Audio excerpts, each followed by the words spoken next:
Their dog Benny on the Humboldt list. We look forward to your talk today, and we'll see you soon, all of you. If you want to make yourself visible, and welcome John and Sean. Aloha, folks. John, I'll set you up since you're going to be presenting first, okay?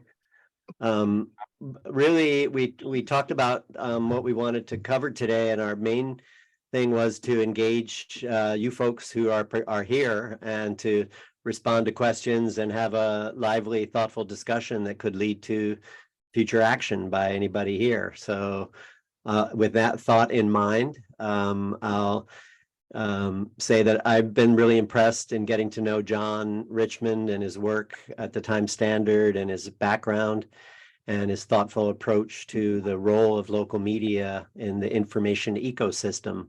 So that's going to be some of the language that I'll be spinning in here. But John's got a great presentation, and so take it away, John. Thank you, Sean, and thanks everybody for inviting the both of us. It's always a pleasure to come talk with you. I was joking earlier that Sean and I are both giant media nerds, especially when it comes to local, and giving us an excuse to get together to chat about this is just a real treat. So thank you very much for inviting us. A couple of years ago, I had the pleasure of addressing this group and rolled out a little PowerPoint that I call the Once and Future newspaper that talks about the past of newspaper, the present, and where we're going. I thought that because we're going to end with the core of this discussion being kind of a panel with me and Sean talking about the future of local media, that this presentation might be a good base to begin the discussion with. So I'm going to go ahead and go in through it again. Hopefully anybody who saw it 2 years ago forgot about it. But if I'm still going to go kind of fast, just so we don't take up all of our time on this thing. If, however, as I'm going, something catches your fancy, or you have a question, or you'd like to make a comment, Sean's going to keep track. So shoot him something in the chat, raise your hand, et cetera, so we can make sure that we just get through this presentation and then answer everybody's questions as they go. And I'll just start sharing my screen and I will hop right in.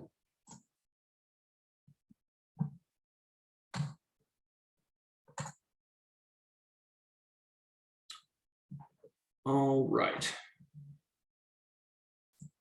So let's start by talking a little bit about what we're going to go through. We'll talk about the history of the Fourth Estate, which is what people typically refer to legacy print media as.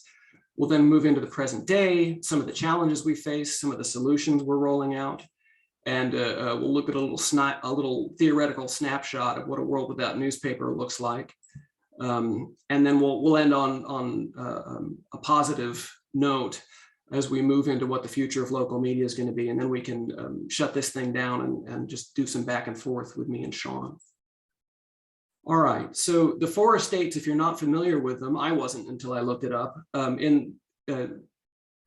It's an old-timey kind of way to refer to society. I believe it was coined in the 1700s.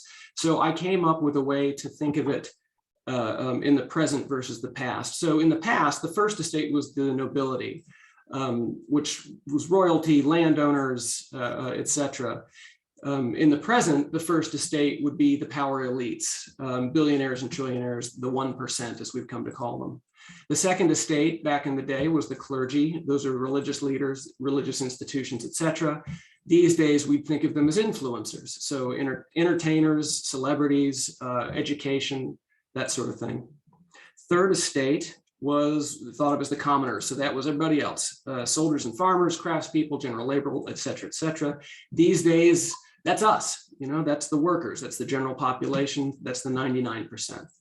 The fourth estate was the press, and in the past, that was everything off the Gutenberg press for the Gutenberg Bible to books and bulletins and pamphlets, eventually the newspapers. These days, it's broadcast journalism, TV, radio, over the net, and print journalism, both in print and on the internet.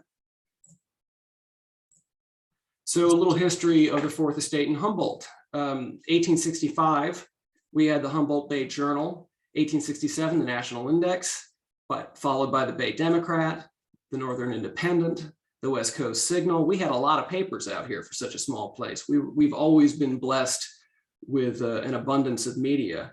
Sean can talk about some of the studies that have been done specifically about how much media per person there is in Humboldt County. We've been held up nationally as an example of a community that's blessed with an abundance of media.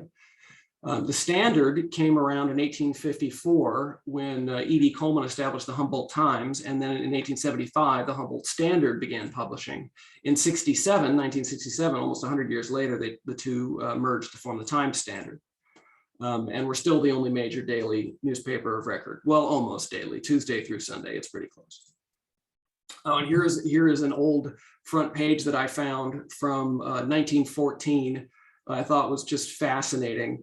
One of the things that's interesting to me about this is that there is an ad in the lower right here for pants, as you may see. Back in the late 90s, when I was still at the Washington Post, we were looking at putting ads on the front page of the newspaper, and you would have thought it was the end of the world. People were just outraged and aghast that we would put an ad on the front page, but it's not out of character. Newspapers have been doing it forever. Here's some other great headlines from the past.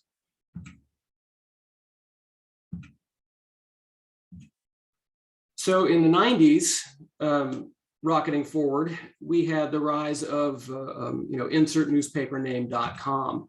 And this business model, our business model, was completely disrupted by that. We had a cannibalization of subscription and advertising revenue that was just massive. We had free digital versus paid paper subscription. About a tenth, or rather the advertising online cost about a tenth of what the advertising in the paper cost. And of course, the rise of online sites like Craigslist and Monster.com essentially killed the classifieds. And a lot of people don't know this, 75% of newspaper revenue across the industry on average came from the classifieds. Now, there are not a lot of companies or business models out there that can survive if you suddenly take away overnight 75% of their operating revenue. I'm actually pretty proud of us as an industry that we found a way to adapt and soldier on after taking a hit like that. Our original sin as an industry was underestimating online. I think that there were a lot of people in our leadership back in the 90s who didn't think the internet was really going to take off the way it did. In fact, when many of us raised our hands and said, aren't you worried about the cannibalization of the industry through the free online circulation and the lower advertising costs, we pretty much were told, don't worry about it. It's never going to be that big a deal. People will never want to get rid of their print. And while that's true, there's a lot of folks who refuse to put down a printed newspaper, bless them. Most people, as you know, have. Our own audience has shifted dramatically. Just to give you a quick number, at our height in Humboldt County, the Times Standard had about 26,000 households that we were delivering to. These days, we have, on a slow month, 120,000 unique users or readers online, and on a high news month, 220,000. 99.9% of these people are all local. We know this through our Google Analytics. And we also know that as of the last census, there are about 90,000 adults in Humboldt County. And we're getting 120,000 to 220,000 uniques every month. That means we're hitting almost every adult in Humboldt County multiple times on multiple devices throughout the month. So while our audience has never been bigger, our print readers have never been less. So we are in the midst of this changeover of culture and of the way that we're used.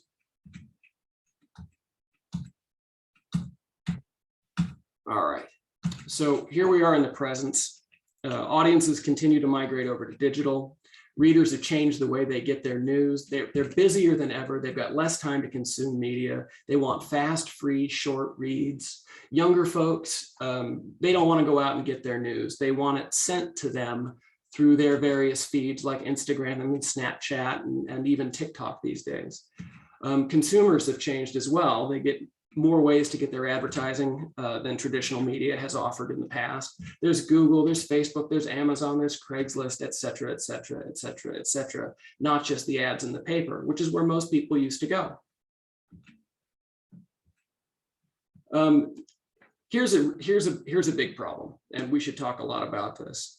Students haven't been taught basic civics and about the way the government works and the way that news media interacts with the government for a very long time. I myself am almost 50, and I was barely taught how to do this stuff. It hasn't gotten better since I got out of school, I'll tell you that much. So we've got generations of people who don't understand how important the fourth estate is to good governance. And this is very dangerous, thus the red text. They don't understand the difference between journalism and opinion. There are a lot of news sources out there these days that are mixed with opinion. And so it looks like regular journalism, when in fact it's just somebody up on there saying, this is how I feel about a thing. And that can be very dangerous when people can't tell the difference. This leads to erosion of authority. Readers don't know who to trust. Everybody in the past few years has heard, you know, this side is fake news or that side is fake news, and nobody knows who to believe anymore. The business model has also changed. Our digital profit is lower than print. And even though we've got many, many more digital readers, as I pointed out before, we make less money on them. And that in turn means we have fewer resources to report the news. Now, I'm very proud of the Times Standard journalists. For as few as we have today versus we had in the past, each one of them on average is encouraged to put out 2 pieces of local content every single day. There's nobody else in our local market that comes even close to that. So I'm very proud of my people for the amount of work that they do. They're still putting out some very good news. But because the profit is lower, the Times Standard and just about every local media source has fewer resources. This comes down to the way the advertising is priced out. Google does something called a network auction or a penny auction or a Dutch auction, where basically, without boring you to tears on how the economics work, they drive the pricing down to the very lowest level. The cheapest person wins, essentially. And it ends up making us trade like a commodities network. We're not a commodity, but we end up being priced like one, and that's no good. So the way to solve that is we've got to differentiate ourselves from other media. So how are we going to fix these problems? So one of the ways we can do that is pivoting in the way we publish content. We look at our online publications a little differently now than we do from print. The sfgate.com model is a great one. If you've never looked at sfgate.com, you should. It's an excellent online newspaper. It's a little faster, it's a little dirtier, it's a little hipper in the way it talks, but it also engages these new generations of readers in a way that newspapers often do not. We're also looking at changing in how we report in general. People have less time to read, so we're trying to get faster with our reads. There's a great national media source called Axios.com. It's one of my favorites. And one of the things that they do is they will, at the beginning of each one of their online articles, tell you how long it's going to take you to read it. And they will give you a short read that takes about a minute with a lot of bullet points. And if you want to learn more, you can click a link and it'll drop you into the entire article, and that can be a 5 or a 10-minute read. That kind of thing, I think, is just a brilliant way to split between the various cultural types of readers. So we're looking at doing the same across the board online as well. For example, we're looking at building a community calendar on the Times Standard that is very high tech and very interesting. That's keep your eyes open for that. That's coming soon. We're also looking at headlines that are a little bit different. Often headlines in print can be a little bit, well, wonky can be one word for it. They could stand to be a little bit more punched up. People like to be engaged, questions work. So we're working on making our headlines a little bit flashier. Nothing too crazy, mind you. We don't want to come across as unserious or lose our core readership. But in order to capture everyone's imagination, sometimes we have to change ourselves a little bit. And we have to think about more what it means to be a reader. Newspapers used to be able to tell people, this is how it's happening, this is how you're going to read it, we're going to set the tone. Well, we can't really afford to do that anymore. We've got to be more careful about what it is our people want from us and pivot to suit. So we're trying to do a little bit more of that too.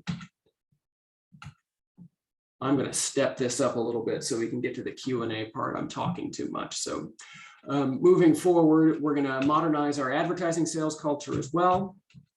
We're going to look at doing more things like this. I love coming on and talking with folks like you. I think this is the second one of these I've done in 2 weeks. I've got a Rotary that's coming up in the next couple of weeks as well. This kind of back and forth between people in my position and the community as a whole keeps us visible. So what happens if we don't succeed? It ain't good. So in 2018, there was a famous study done about a town called Bell, California.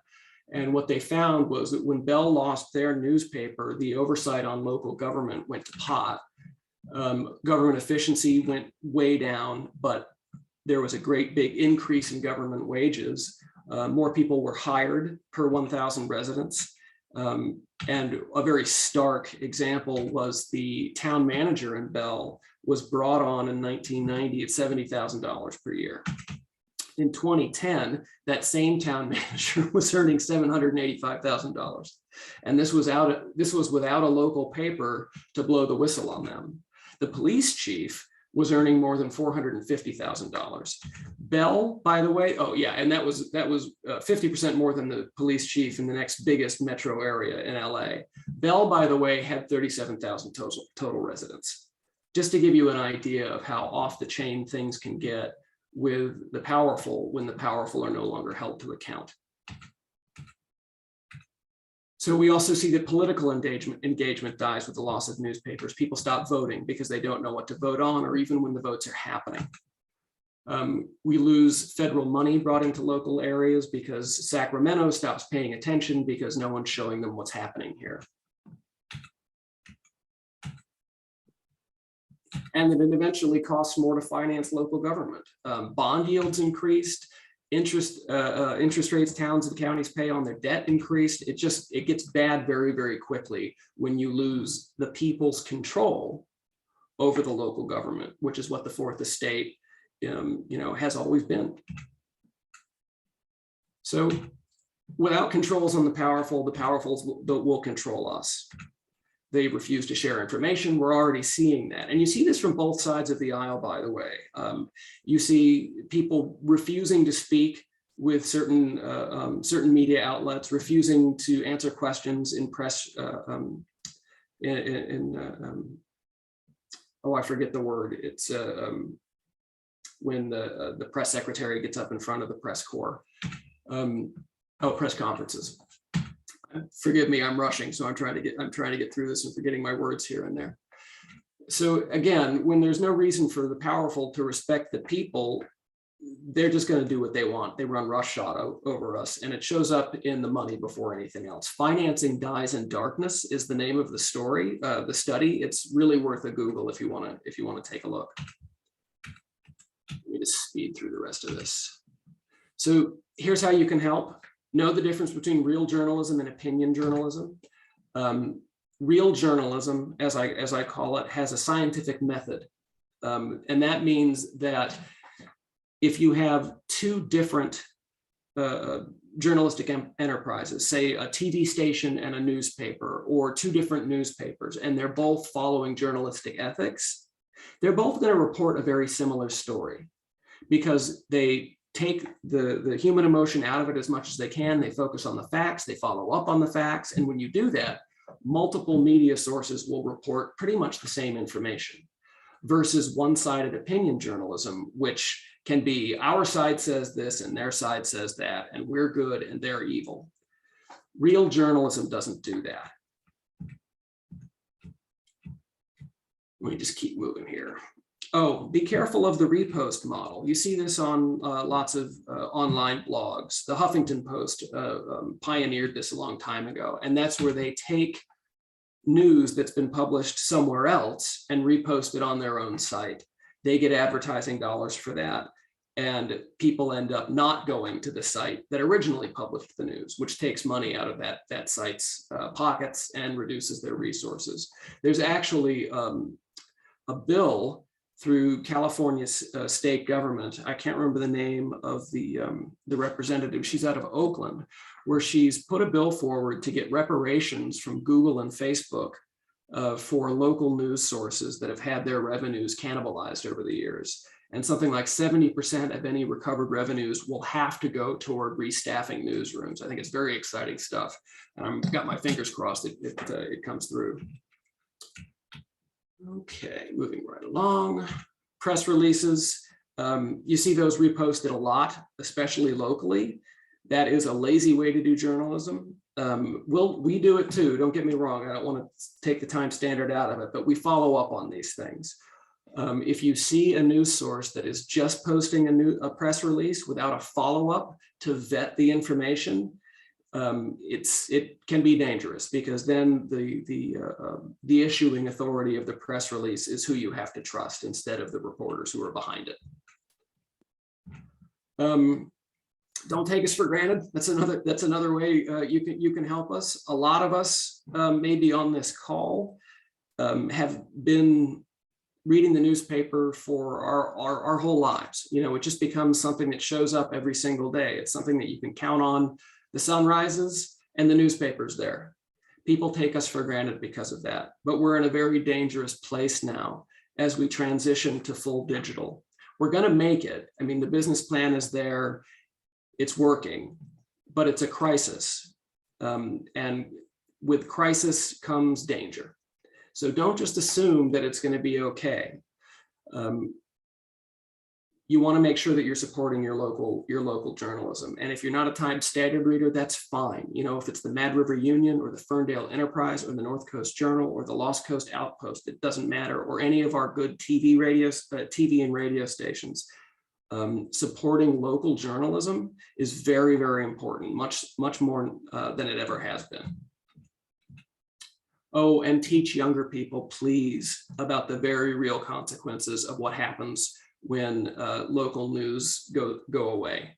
I don't think in any of the conversations I've had with younger folks, they really get how dangerous this is, or really how this works, and how the slow erosion of trust and authority is affecting us negatively on a societal level. Okay, so good stuff, and then I'm done. As I was saying, we got more people reading us than we ever had. It's just all online, so it's not all doom and gloom. You know, more people are seeing us than ever had. Access to this information is much greater than it's ever been. Our readership is bigger than ever. It's interesting. A lot of people don't even know it. I was at the gym a couple of years ago. I'll never forget this conversation. And a guy who I knew was in the locker room, kind of busting my chops a little bit. And he said, you know, I never read that rag anymore. I stopped reading the Times Standard a couple of years ago. I get everything on my fancy smartphone here through this local news app. And I was like, really? Can I see that for a second? And he handed me this thing, and I go to this local news app and I start going through the local stories, and they were all Times Standard stories that had been reposted, like I was describing before. So we're out there. Sometimes people don't even know they're getting to us, but they are getting to us, and in droves. Okay, I talked before about how we're creating more original local content than anyone else. We've still got a very valuable audience, so our advertisers are still happy with us, and they're still helping to support us, which is great. We're still one of the most trusted sources of news and information, lots of studies to back that up. Even in an age where people don't trust news nearly as much as they used to, they still trust us, which is really important. Again, we've got more readers than ever. I'm not going to keep belaboring that. And that is it. I flew through it so we could get done. Thanks, John. And now I'm all done, and we can just go to the panel part of this. Let me close this down. Thank you, everybody, for your attention. Thanks, John. I appreciate you sharing that very thoughtful sort of scope of information, really, that ties into our local sort of history and the current situation at the Time Standard perspective in particular. But I love the scope of your thinking. A couple of thoughts came to mind before we jump to questions, but I want to encourage folks. A whole bunch of different issues come to my mind, and I'll just share a couple quick thoughts before I sort of pose those. One thought I have is I consider myself a relative new timer in Humboldt because I've been here less than 20 years. But when I got here, there were two daily newspapers in town. The Eureka Reporter, that has an interesting story and history. Oh, I can talk about that a little bit. Well, I don't necessarily want to go back. I just want to sort of do a flashpoint there. So less than 20 years ago, we had two daily papers. We had most of the broadcast TV stations were locally owned, and you could talk to the owner of the local TV station. And the same was true for the local radio stations. And the cable TV system, that was still a relatively new thing, had a local manager who was a regional vice president who you could talk to and engage with. And so there were people connected to the community who were involved with those outlets. And I think that one of the observable changes over time, besides the decline, I like your positive attitude and spin, but the number of people being paid to be journalists in Humboldt County is not what it used to be. And the accountability of those news outlets to the local community is not what it used to be.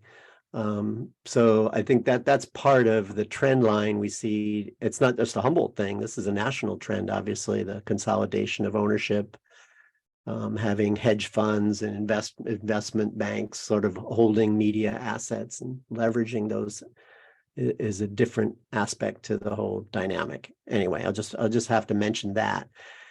So the broadcast space in particular, I want to share a screen here real quick, just as a reminder. I got too many screens. Desktop, I guess that's the one I want. Now you're seeing a whole crazy desktop. Sorry, hang on. So are you seeing the information ecosystem assessment? Yes. Okay, so this is, and John alluded to this, this is a project that Access Humboldt did with Internews to sort of question ourselves, what does our media, our information ecosystem as a whole look like? And we were leaning into news and information, as John, I think your presentation, I really appreciate the importance of local journalism, and the framing you use is very similar to the framing that we use for arguing in favor of localism. So our question was really, what does our local information ecosystem look like? And I think what we found was, and I'm scrolling, sorry if you're getting a moving screen here, but the key findings were that we live in an information oasis, that actually Humboldt County, for our size and our economy, we have very rich local media resources available, and we still have a lot of local ownership, even with the decline that we have compared to the nation and the world. We're a relatively rich place for information. We obviously surfaced that people need better access to information and more different sources, and that, guess what, like every other place, our information ecosystem has been patterned after a history of discrimination and what is now called sort of redlining. If you could call it information redlining, That is, people with more resources and with more status in the community get more coverage and information made available Sean, for and about them. could I interrupt Yes, you a second? sure. Could you increase the size of this by Yes. bumping it up to like 200%? That How's helps. that? Okay. There you go. Sorry, I wasn't planning on relying on the text. I was mostly actually what I'll do is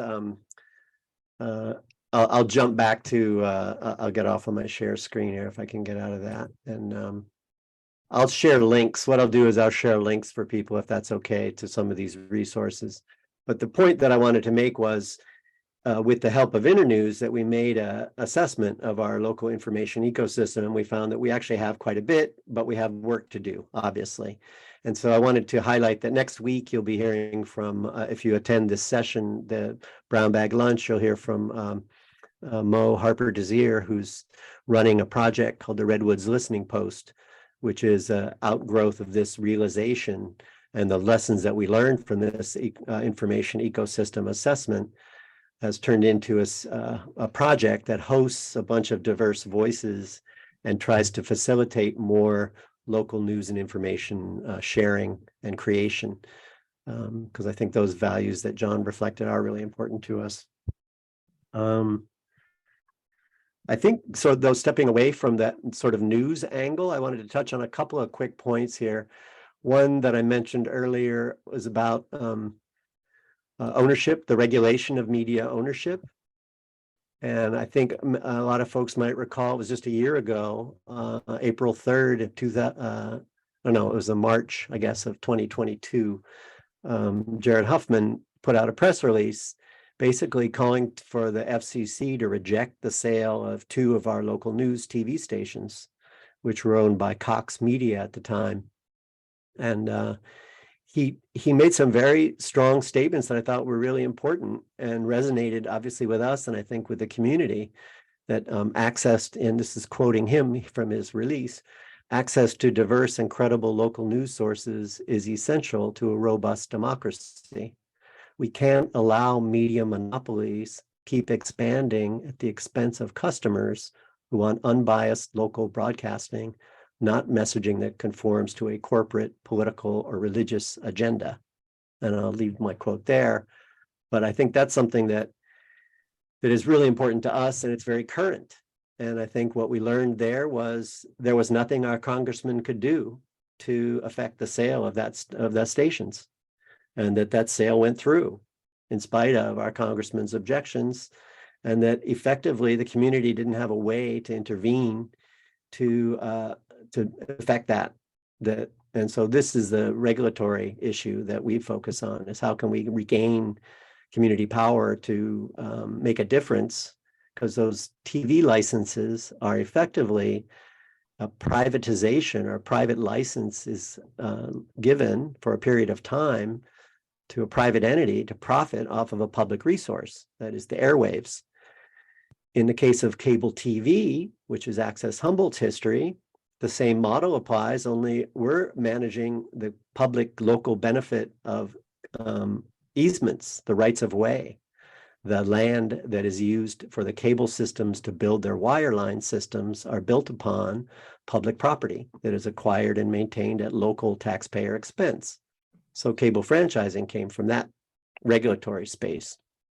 So I don't want to turn this into a whole regulatory conversation, but I guess I want to posit to John from John's discussion that there's other dynamics happening here, some of which are affected by the regulatory space, certainly in terms of broadband and internet access and the way that we regulate those resources. So we have we have ownership rules, we have the regulatory space, we have the need for a localism. We have this notion of monetizing viewership. That is, if you can't make money selling ads to people, then you sell people to advertisers, which is sort of a very critical view that is taken by some about the nature of a surveillance-based economy, where if you're willing to give up your privacy, then you might have access to free content, but you're essentially paying for the content with your private information. And that dynamic John, when you used to drop off a newspaper at my house, I didn't worry about you monitoring what I did with that information at my house. But now it comes with, right? When you put it online, you know what I did with the information, and you can track how long I spent reading it and who I am, and you can learn all kinds of things about me that you didn't used to be able to know. So that the nature of that whole marketplace has changed so dramatically. And the last general thought I want to raise here, which is, I think, a critical dynamic of the change, is the rise of misinformation and disinformation, and the struggle that people have now with just too much information being available to vet that information and understand what has been actually ethically, reviewed and has met a standard, which is, I think, why one reason that we value local journalism so highly is there's a curation that we can trust there, right? That the information's been vetted. Anyway, I just wanted to sort of give a broad scope of different directions we could go with our conversation. And I see Steve has his hand raised, and I have a question from the chat. So why don't I go ahead, unless you wanted to throw in here, John, a little comment, I'll jump straight over to Steve, and then we'll go to a chat question.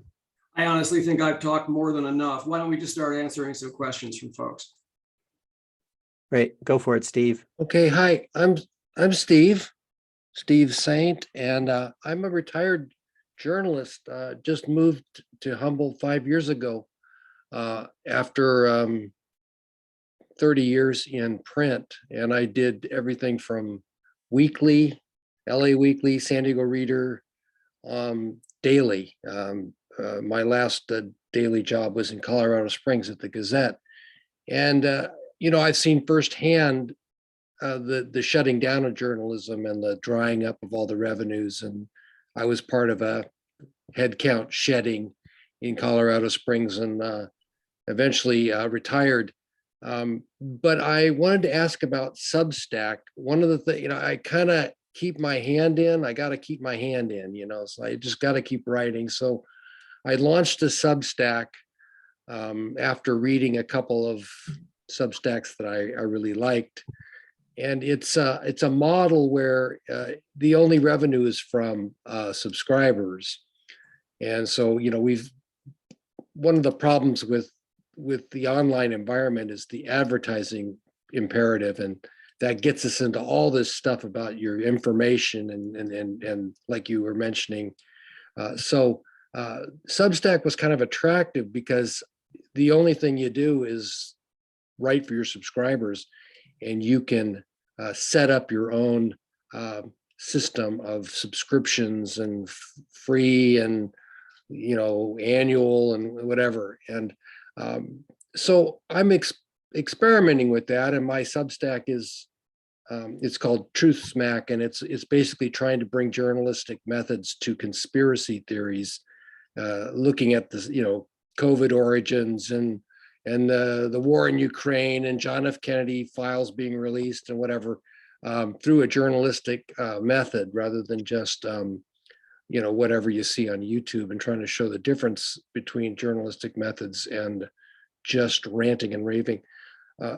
And I wonder what you think about Substack. I guess the Free Press, somebody, I guess Sean put a link to Free Press, and I think they've launched Substack, and it's the first sort of publication that I've seen, multi-reporting publication that I've seen on Substack. What do you think of that as a tool, either for the individual journalist or a news organization? Well, I guess I don't have any specific experience with Substack, John. I don't know if you do, but I will note that there's been a whole ongoing evolution of models that have tried to fill the space between content creators or writers or journalists and audiences, right? So I think you're talking about a very recent one. I don't know that it's open source model. I guess the things that we look for are how transparent is the governance of it. How clear can you be about who's actually, where the information goes, the privacy practices to the consumer. Those are issues that we'd pay attention to. I think monetizing the work continues to be a trick. Most of the activity that I see in the national landscape is people going after public money. Either like free press, I shared free press and a media reparations project that they're doing. Media reparations is a sort of recent development. I think The Guardian might have actually taken some steps in this direction in some of their history, but basically documenting the history of media being built upon oppressive practices, basically advertising for slave trade being the source of a lot of the original funding for some news outlets that still exist. So that's an interesting question, and obviously the trend of more attention to diversity and equity in the conversations that we hear has been another one. But I mentioned public funding because Free Press and the state of California actually funded about 25 million for a local journalism project through UC Berkeley last year. And so that's an example of public funds going to try to figure out how to maintain the local news and fund the work of journalists in local communities. But I don't know about Substack. I think there's a lot of examples of, if you think about it, the Lost Coast Outpost is a very innovative adaptation in our local media space to online journalism and how to pay for it. And I think to anticipate what might be a critique of them would be the amount of original content produced is not high. It's more about curating information sources and making them usable to the audience in the platforms that they are looking at, right? So John, I don't know if you had a comment on that, but I'd like to ask you about that. If I'm being honest, as the former head of the company that owns the Lost Coast Outpost, that was why I came to Humboldt. I thought it was a fascinating experiment in local news media. I was really captivated by the super lively community level conversation that we had in the comments section.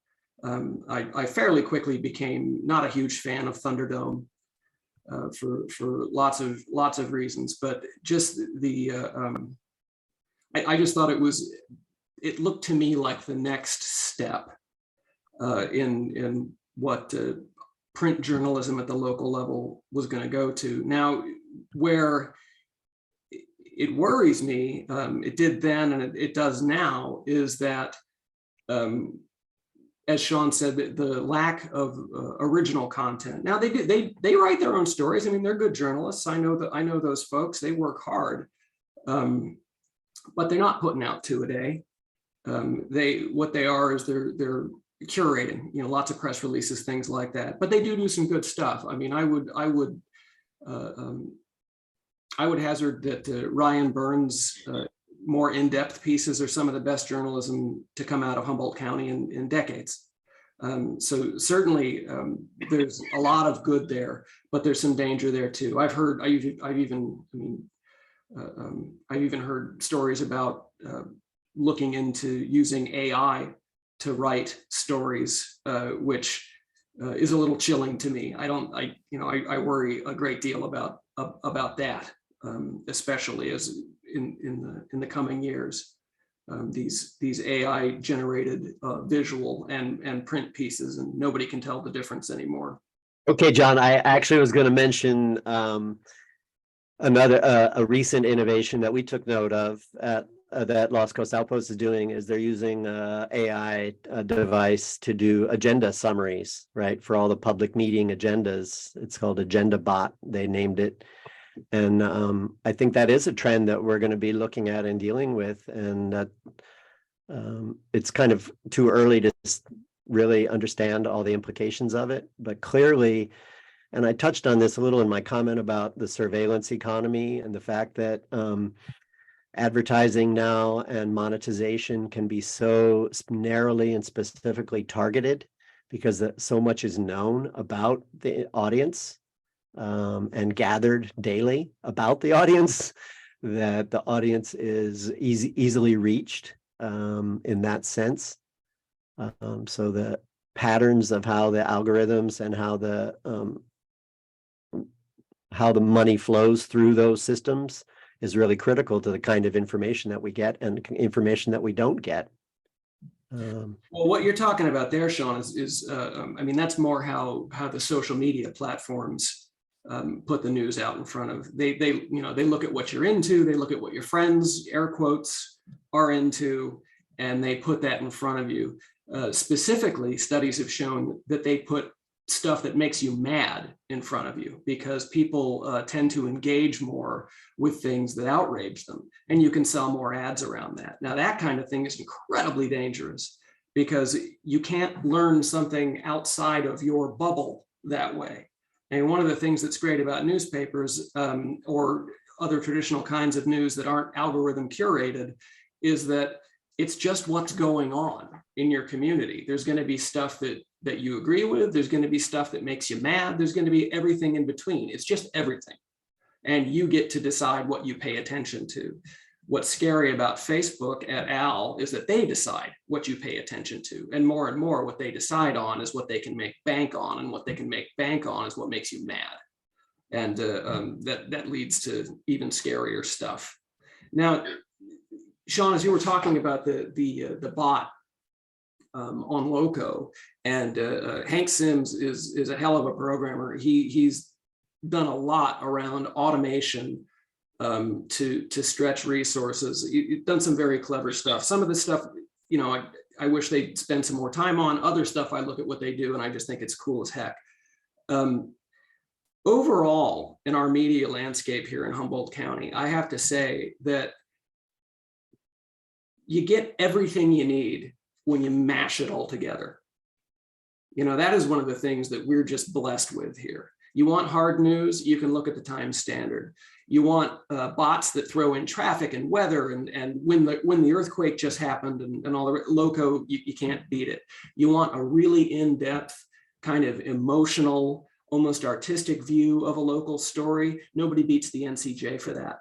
And it's just across the board, we've got all of these great sources. I tell you, if I could wave a magic wand and somehow fund them all in perpetuity so that they could all be happy and work together and share resources, I would do it in a second.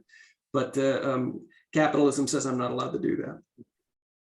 Well, I have to mention in the chat, there was a comment about the older about online news neglecting the older generation. And I guess we have to point out that there is clearly a generational distinction in the way that media is used and how to reach different audiences. And broadcast TV reaches older audiences, online information reaches younger audiences. And those are some of the very simple things we know about that. But clearly there's a generational shift in the way that different generations relate to and use information and news and communication generally. Sure. I mean, it's interesting. One of the reasons I was asked to come and take the reins at the Standard was because I am Generation X, which means I've got 1 foot in the way the baby boom generation experienced news and technology and 1 foot in how the millennials experience news and technology. For example, I'm on a mail route for the Times Standard, and so I don't get my newspaper first thing in the morning. I have to wait for the postman to come through. I, of course, can't wait for that. So I pull up my phone every morning at 6 a.m. and I go to the Times Standard, but I don't look at the website. I look at the e-edition, which is the PDF replica of the print newspaper. So basically, I've got a tiny print newspaper in my hand, which is a perfect illustration of mixing the two types of technology. Having said that, I completely empathize with people who don't want to give up their print newspaper. I got to wear a big pair of owl glasses and hold my phone like this so I can read it in the morning. I mean, let alone not having a great big newspaper to look at. Also, frankly, it's just what people like. I mean, if that's what you've done your whole life and what your parents did, if that's what the news means to you, to suddenly have somebody come along and say, yeah, you got to look at a screen now, and there's going to be all these flickering ads and all the other things that are different about it. I don't blame people for not liking the change. and Yep. not wanting to give it up. Well, Julie Fulkerson has a question. I was just going to say somebody who we know is not scared of change. Julie. Oh, that's not true. I'm so afraid of change, certain kinds of change, and you're pinpointing some of it. Sean, you mentioned generation. That's an issue for me because I'm one of those old people now who grew up with real newspapers and still read the newspaper, several of them actually. And John, you said that what sells is what makes people mad. And I mean, there's some truth in that, which I think is what bothers me the most about current media. This is old news, but I read this study years ago that communities, cities that report good news have better good news stories overall to tell. And cities and media that reports all the junk and bad stuff gets more of that. It's sort of like the parent model. You know, if you have good parents, you end up with kids who are basically healthy. I mean, you can't guarantee any of that, but generally the role model is very powerful in the classroom, in business, in families. Positive role models make a difference. And so if the newspaper is only printing crap, and who was murdered this week and what kind of murder trial is hanging on this week, is there some way that you can put that news in some sort of separate unit for people who want to be worried and scared and like the gore and the blood and guts, and that the rest of the community could read about successful children and families and projects and nonprofits and the good work that people do? I know you try to print You're making me think of next door when you say that, Julie. yeah, I don't do next door because I can't Sort of, stand it. I don't want to hear about somebody neighborhood living in my watch on neighborhood. steroids. Yeah. No, who cares? I don't care about that. That's not what makes things better. And to see mug shots, actually, there's another publication in the county that's has more mug shots than the Times Standard. I'm not sure why.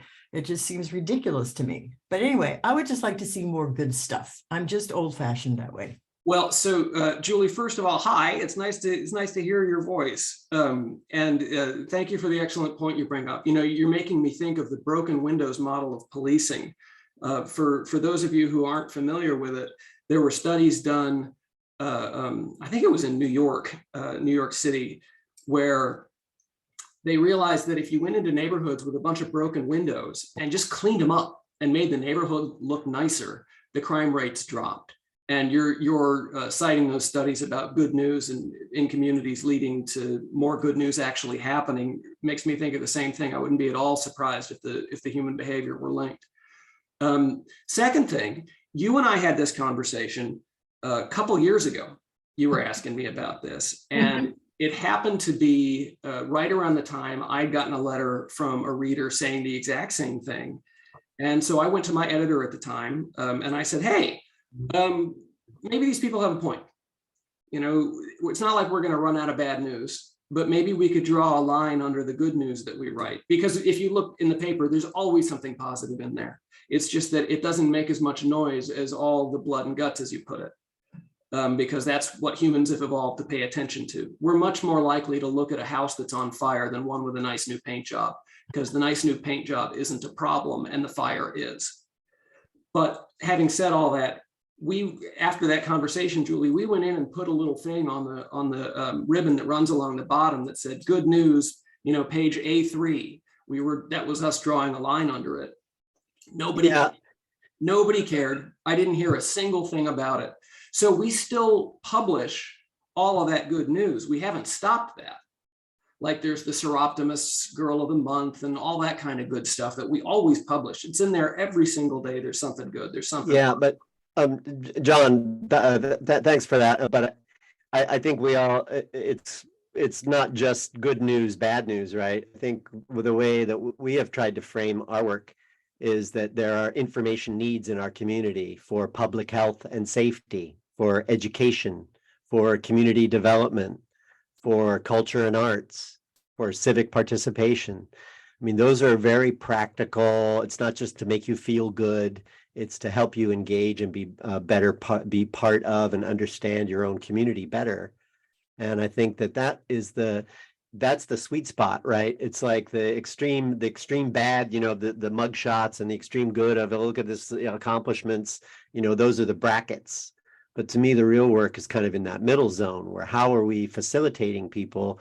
And I'm assuming most of the people on this call are in this frame of mind. What could I do to participate better? How can I be better informed? How can I help other people be better informed? How can I engage with the community in a meaningful way that will make a difference? And Can I just so, add, yeah. I just want to add one thing before I lose track. Because John's paper really does do a good job with the arts and performances.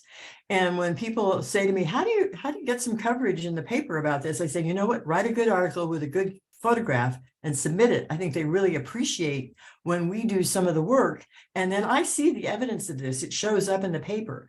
And those are often stories about kids at the high schools and in performance groups and art groups. And there's nothing harmful in that. There's always. No, thanks for that reminder. I think both of us are here on, participating because we are looking for more of those stories. And, certainly Access Humboldt exists off of the community wanting to have a voice and say something good or bad about the situation in the world and our community, and the Times Standard is doing its part as well, clearly, and we're only reaching the audiences that we're reaching as discrete outlets within the community. And so I guess this is why we keep striving to figure out how do we engage the wider community and the other media outlets. So that's a conversation that we are committed to continuing. And so I look forward to sort of future conversations, and we'll get Hank in here and talk about what's happening at Loco. And we'll get, the other news editors in the community more involved and engaged in this conversation.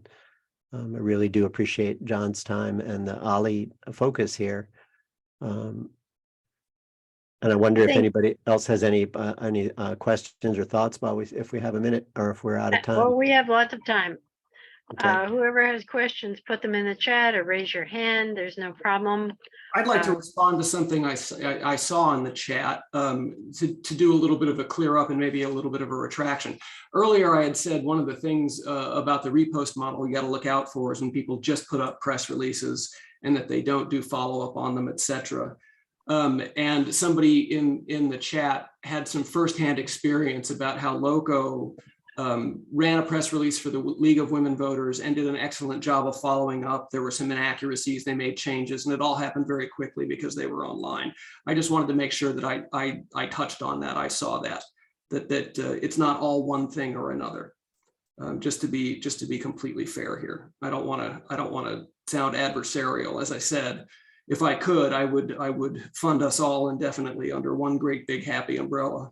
Well, I think you did a good job of helping us understand the marketplace and what it looks like to try to make a business run of it. Molly, do you have a question for us? Well, that was my comment, and the one piece that I found most flexible about it, LCO being online, is that when I made those corrections to the original article, they were instantly posted. That's something you can't do in print. So I found that a very interesting adaptation that was very beneficial, not just to the league. And I'll say that more than what I did in the little comment in the chat, that when and the Lost Coast Outpost was the only outlet that did anything with our press release. They've expanded on it by having a person call me, but because of the article that they ran, I had dozens and dozens of emails from local people desperate for help in getting some good behavioral health care for their relatives. So it generated a tremendous amount of interest from the general public. And I was so grateful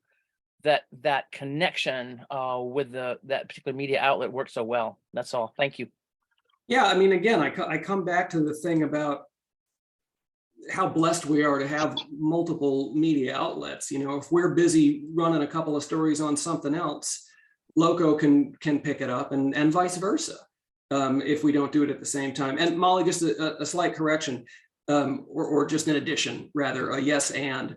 While yeah, we wouldn't have been able to make changes until the next day in print, on the website we make changes all the time. In fact, I'm constantly reading a story in the print edition on my phone in the morning, and then I'll go see it on the website. It's got a different headline, and I'm like, when the heck did that happen? I mean, it just takes, because it all moves at 1,000 miles an hour. I think people don't realize the extent to which they can get things published if they simply write them. and submit Mhm. them. Mhm. Heather Shelton does a great job on announcing upcoming activities. Certainly one of my neighbors has realized if she writes a good story and puts it in on the library with a picture, guess what? It's almost there every time. These reporters appreciate getting good content, and it's up to us to provide it. And if we're not providing it and the good news stories, then we're not going to see it because they have constraints on the reporters and how much they can recover. So Jane, Which- it's a great point, and it goes back, I think, to the theme of this session about the future of local media. You put your finger right on it. You're the future of local media.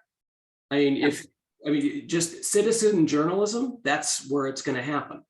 You know, we have to make it happen. We have to contribute. If we want good things in the paper, then we need to put good things in the paper. If we want a good discussion about a topic, even if it's our opinion, you know, we can write editorials.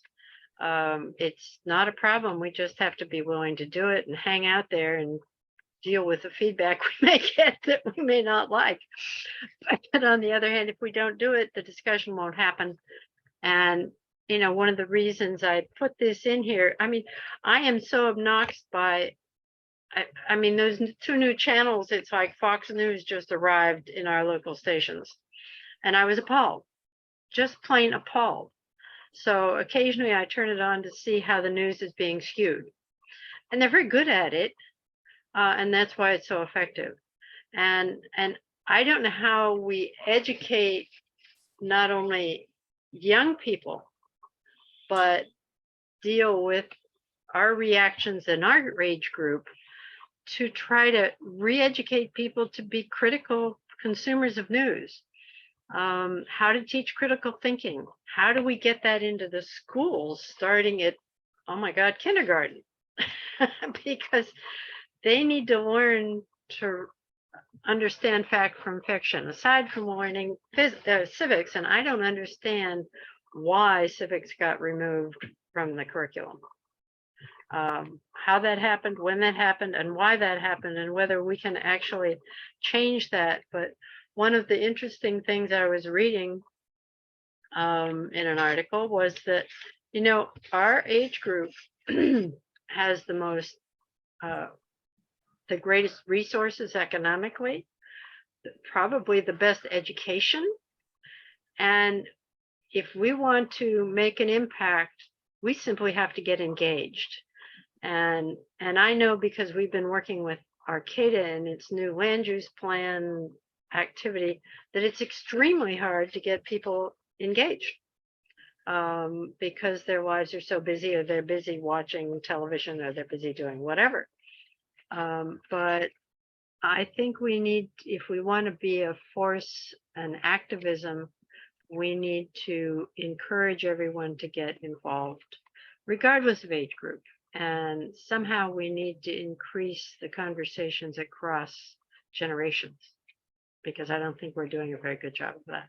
Well, I think you'll be interested in next week's talk by Mo about Redwood's listening post, because a lot of that work is related to that. It's not like there's one answer to that issue, but what you're reminding me is, you know, we also have the ability to adopt and empower youth through our daily work. One of the things that is different now than it was, you know, a dozen years ago is most local government meetings are covered gavel to gavel. And since the pandemic, you're able to participate in many cases remotely. So I would say adopt a youth participant to show them how they can make a difference in their community, because showing up matters, and we do have more tools than ever. Anyway, that's my very simple-minded thing. But I do want to, I see Patricia Ann reminding us to bring up KMUD. I do think on the local radio news landscape, I'm personally a big fan of KMUD. I think it's miraculous that they've managed to maintain a local news, you know, operation all this time, knowing the kind of struggles that it takes to maintain that, you know, the whole community radio operation. During the last big power outage, we got a lot of our information through KMUD. I think that they are a good model of a community-based, non-commercial news outlet. But I'm not sure how replicable they are, and I'm not sure how well they're going to do with the economy of SoHum being hammered as it is right now. So anyway, is that what you were looking for, Patricia? You can see that big smile. Yeah. I think that's a yes. I think John touched on this. We have amazing local news sources. I mean, we really are a very rich community. The way I look at it is we are in a position to invent a better way to sustain and leverage those existing resources that we have. And as you point out, generationally, the folks on this call are understand that opportunity maybe better than most. That is, it's not about, maybe it is partly about carrying over the legacy expectation of having an activist journalism that is keeping our local governments honest. I mean, when I moved here and I saw that whole voter verification program, I forget the name of it, election protection program, where the votes are all counted twice, the Transparency Project. Anyway, to me, that was symbolically, that's what Humboldt is about. It's a very smart community. We're very sophisticated. To your point, Jane, maybe we will figure out how to organize a license renewal challenge for those 2 TV stations. And maybe we can figure out how to take at least one of them back and have a truly local TV station in the commercial space. It's wishful thinking on my part, but it could happen. Maybe we can do a fundraiser. Well, those licenses come up for renewal, and if they're not meeting the needs of the public, then there's a case to be made that they should be required to do more, would be the most likely outcome, not that they would be denied their license. Yeah. But I'm going back to Jared Huffman's, statement. He couldn't stop the sale, but maybe we can influence the result. And your comment that the result so far has been very sad. Yeah, it has. And I have a question for John. Were you saying or implying that in some short term in the future, we might not have a print edition anymore?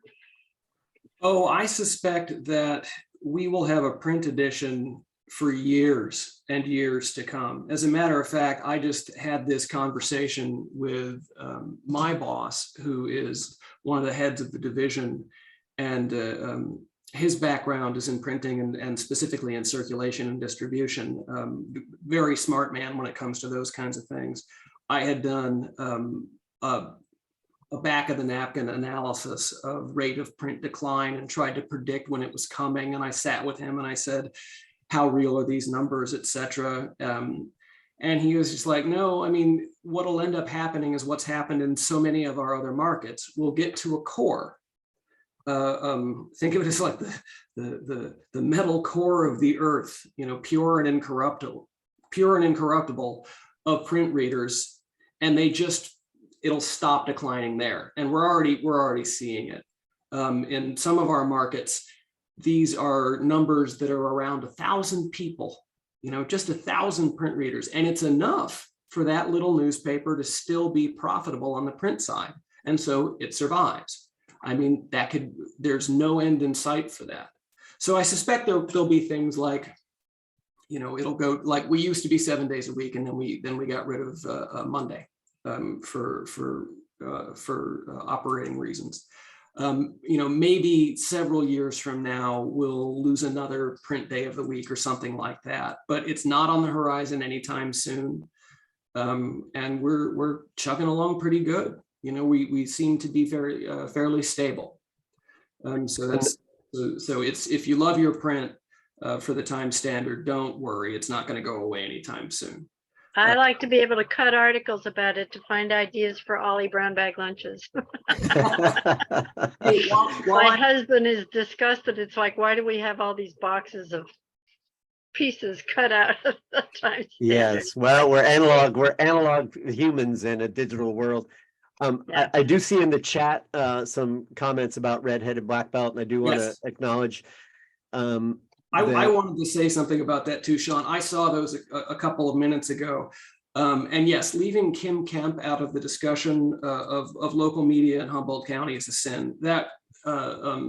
That person is, she's a godsend to news in Southern Humboldt and has been for a long time. Redheaded Black Belt is excellent. And you talk about putting out a lot of journalism for little to no resources with a kind of synergistic relationship with the local community. You couldn't do better than she has with that blog. She just does a great job. When I first got here and took over the Lost Coast Outpost and Lost Coast Communications, I knew nothing about Humboldt or local media or anything like it. So I made it my job to go have lunch with as many media honchos as I possibly could. And I remember driving down to Garberville and sitting in a cafe with Kim. And she said, "How was your commute?" And I was just like, "Oh, well, not too bad. It was about 45 minutes from Eureka."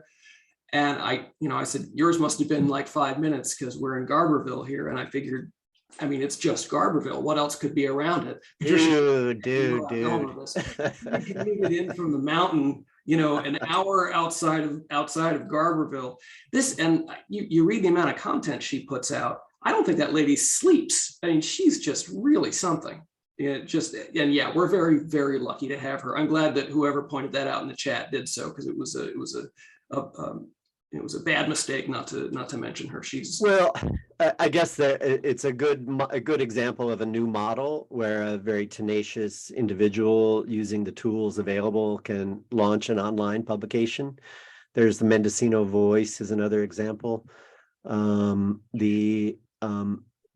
know that Redheaded Black Belt was a recipient of a Facebook grant. I believe it was Facebook did a couple of grants to local news outlets. Another one was Two Rivers Tribune out in Hoopa. I think a lot of folks on the coast aren't aware of how much journalism is happening in Hoopa Valley between the radio station and the Two Rivers Tribune. It's an example of pockets of information that aren't necessarily shared that widely.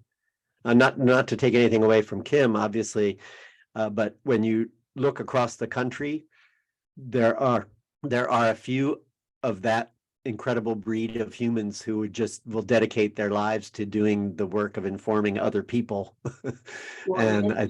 Sean, I was thinking about this earlier.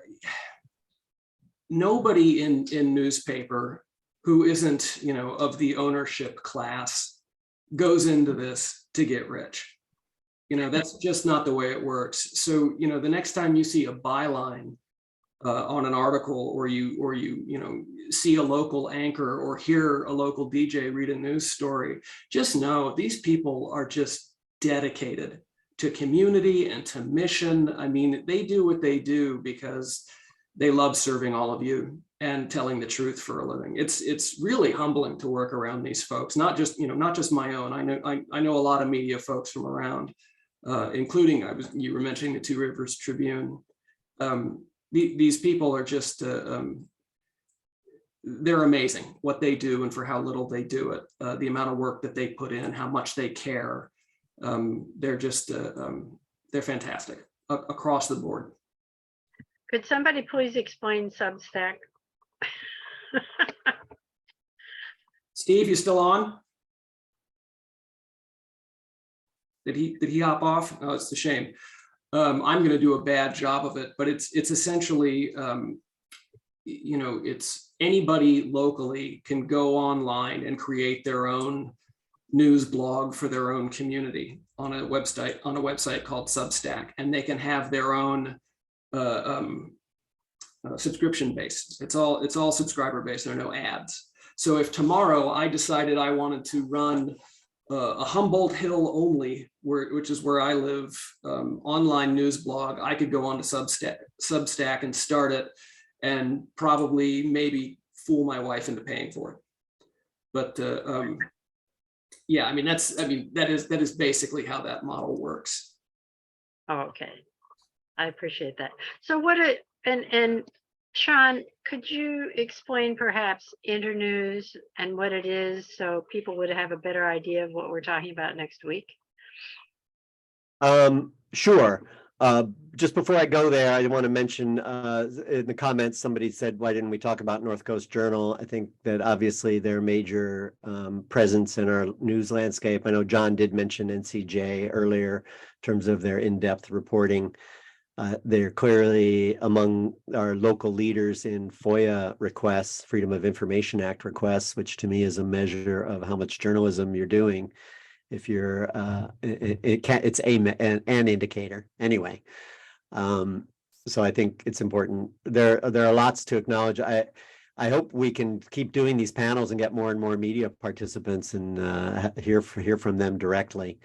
The internews piece, the next week's discussion it sort of comes out of a vision that is connected to internews, that the whole question of how is the information ecosystem where you are meeting local needs and interests that are actionable by people. That is, it sort of goes to, this is Access Humboldt's theory of change. That is, if people have access to have their voices heard, and if we get to hear from everybody in the community, that we will have a higher quality of life, that our community will be better informed, and that we will therefore have a higher quality of life. So the project that is going to be the topic next week that Monique or Mo Harper Desir is going to present is this Redwoods Listening Post concept, which is sort of a news cooperative, you might say, where every independent journalist who may not have their own outlet, who has stories that they generate, wants to share them with other outlets, that they would be supported through Redwoods Listening Post, that news outlets that have stories that they're generating and they want to share across with other news outlets, that those can be shared. A really good example that I think we surfaced, we've been doing this work for about 3 years now, 2.5 years. One of the areas that we surfaced across the whole community is many local media outlets are trying to figure out how to reach Spanish language communities and get their material translated or in a format that reaches that part of our community that is primarily speaking a different language. So one of our partners is El Lenador, the student Spanish language newspaper on the Cal Poly campus. And one of the accomplishments of Redwoods Listening Post has been helping to translate stories that appeared in North Coast Journal or KMUD or any of the other news outlets that want to participate. We try to add value to their stories. So if you're just doing a print story in the Ferndale Enterprise and you want a podcast version or you want that on the radio, we will help you do that. That's one of the goals of the project. So next week at this brown bag lunch event, Mo will be sharing some of that background and story and progress of that project. And Sean, I have another question related to the future of Access Humboldt. and is it still under threat? Yes. You'd think I would be screaming bloody murder considering that we're living under this dark cloud. But essentially, the model for Access Humboldt, as I mentioned at the very outset, is built on regulatory requirement, where the cable operator is required by state law to pay the local government and community for use of our rights of way. And that model is the form of a cable franchise agreement. So what's happening is, it's not just Access Humboldt, what's happening across the country is less and less people are subscribing to cable as a discrete service. Cable TV is a declining industry. People get their information through online connections. Like you could get pretty much everything. People are finding most of the information they want to get is available online. They don't have to pay extra for cable TV. It's a linear model. It's sort of a legacy, like the newspaper and like broadcast TV. Older people who rely on us, are familiar with the service of linear TV, channels that you can flick through, are keeping the cable TV, but they're paying more and more. So it's not really a sustainable, the way the industry is managing cable TV. It feels like that industry is going to fold into, you already see this. there are about a dozen different online TV services you can subscribe to now. You can pay YouTube for local content. You can watch Netflix or Hulu, or there are many different ways that you can get information online. And part of our adaptation has been to make our services available online, right? Our TV, we have an online video service. We have an online, our radio is available online. But but our funding model is we get our funding through the cable company paying the local community for using the rights of way. And their plan is to not pay the local community for using the rights of way by migrating that service to an internet service, because they don't pay a percentage of internet service. They only pay a percentage of cable TV service. How are they pulling that off? Well, essentially by leaning into more online. I would say it's not necessarily targeted just at closing down community access. It's a cost area for them. If you look at your cable TV bill, you will see on there a line that wasn't there 10 years ago called local broadcast or something like that, broadcast fee. What's happened is the cable TV industry has been, I don't want to say hijacked, but had to negotiate access to local over-the-air channels.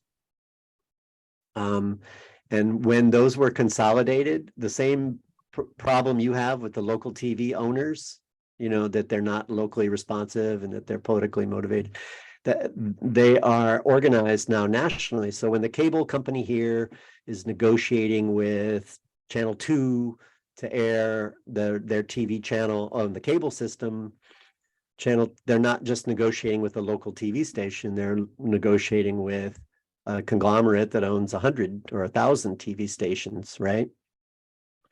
So what's happened is it's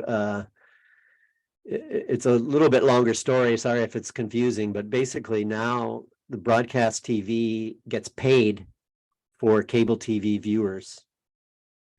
And so you'll see this come up next time the Super Bowl. They're saying, hey, it's not going to be on cable TV. How come? Well, it's because they're negotiating the price that the cable TV company is paying the broadcaster for access to that programming. So you've seen that happen like multiple times, right? The dispute between the broadcaster and the cable company. Well, what's happened over Take the time is, channel off. yeah, that's right. So they're paying. So you'll see there's a lot more of your dollars on your cable bill going to pay for those TV stations than there's going to pay for Access Humboldt. Our percentage is fixed at 1.4% of the cable TV bill. Whereas So I take it that your budget is declining. it's going down. That source of funding is going down about 10% a year for the last 5 years. So we're feeling it pretty strongly at this point. That's one reason we launched the Redwoods Listening Post effort, was to look at diversifying and questioning what of our services are essential to the community. What will the community, need to figure out how to provide if we're not funded in the future. Other sources that you have considered are what? Well, other sources that we have now are services for a fee. The local governments pay us for the staffing time that and the equipment that covers their meetings. That was all stuff that we used to pay. We subsidized that for the longest time, and we'll do less of that. I think, Patricia, the answer to your question, why you don't know this already, is we talk about it in very general terms. It's not a single event, and we don't really have a solution path. So sorry, I'm reading your body language, but I can't hear you.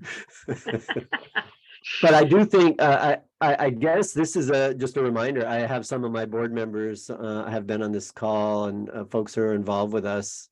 I think everybody cares. Honestly, I think we probably need to dial up our own local talk about this issue.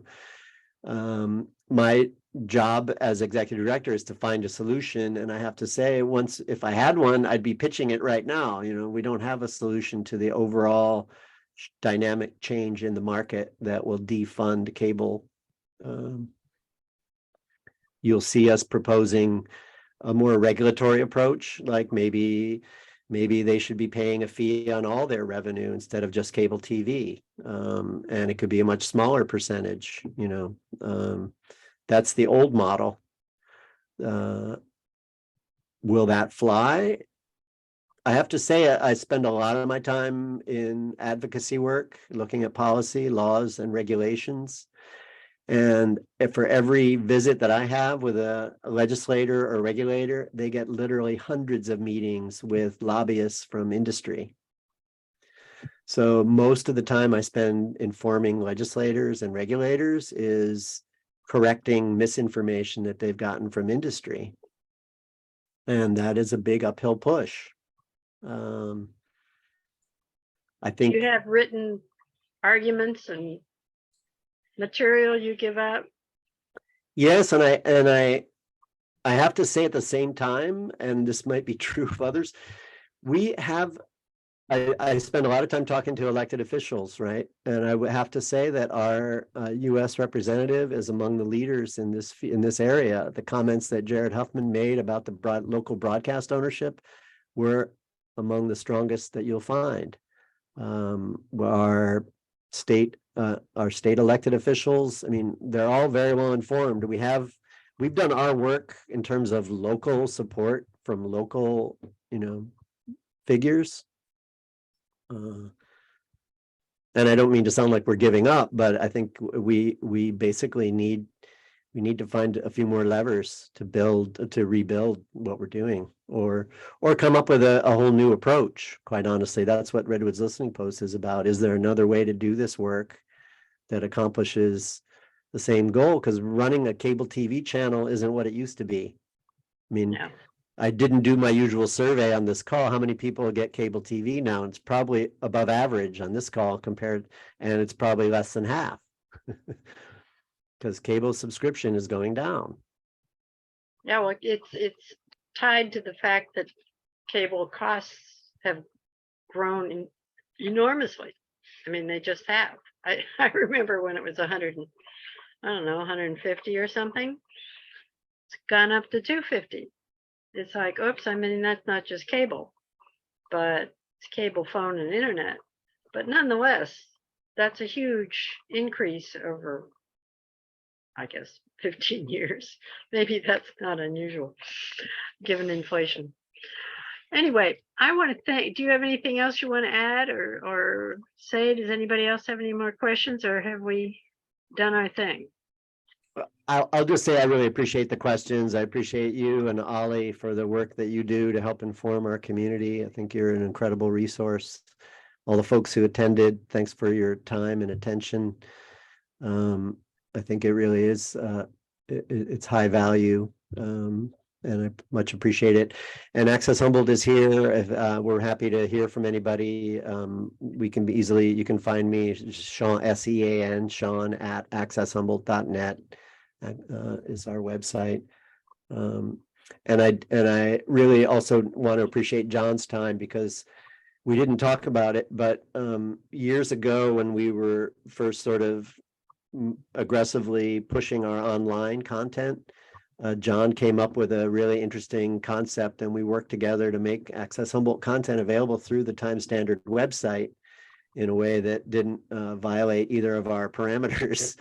So anyway, that was it didn't really prove to be as valuable as we hoped, but I think it was a sign of the kind of intelligent local players that we have, and I want to appreciate John too for his time here. Well, Well, and I want to thank you both for participating and sharing your ideas and thoughts and concerns, and everybody who's attended done the same thing. yeah, thank you all very much for the invite. I really do enjoy doing this kind of thing. I tell people all the time, usually when they call to yell at me about an article they didn't like, that I think the most important part of my job after staffing the newspaper is talking to our readers and talking about where we're going and things of concern, and doing my best to inform. And frankly, I learn as much from these things, I think, as people learn from me. So I appreciate all of you and your very considered opinions as well. And Patricia, I will absolutely tell Leila hi for you. Which of course is the most important thing, because my guess is that 90% of the people on this call know my wife better than they know me anyway. You're well represented. Well, thank you ever so much. And I think that that allows us to stop. So we can stop the recording and yes, we can cancel that. No, yeah, we